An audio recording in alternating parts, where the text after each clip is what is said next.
Anthony van Leeuwenhoek, le scientifique qui a découvert les spermatozoïdes.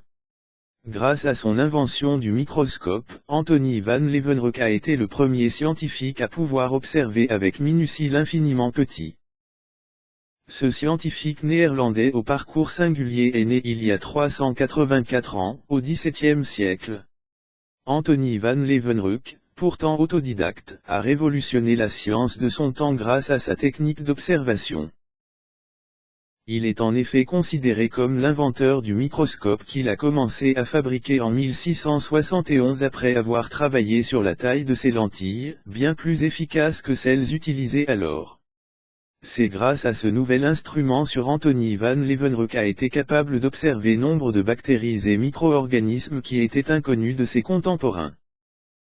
On retiendra notamment qu'il a été le premier à étudier les spermatozoïdes.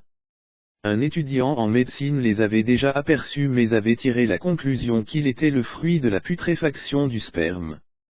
Anthony van Leeuwenhoek a, grâce à son microscope, pu constater que les spermatozoïdes étaient présents chez toutes les espèces animales et qu'ils sont indispensables à la reproduction.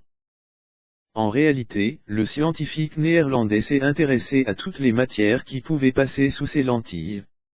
Il a ainsi été le premier à observer minutieusement les globules rouges contenus dans le sang ou encore ce que nous appelons aujourd'hui des protozoaires, minuscules organismes unicellulaires.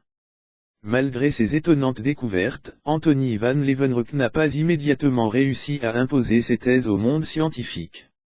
Il communiquait régulièrement ses avancées à la Royal Society de Londres mais le fait qu'il rédige ses écrits en hollandais et ne parle ni anglais, ni latin ralentissait la diffusion de ses idées.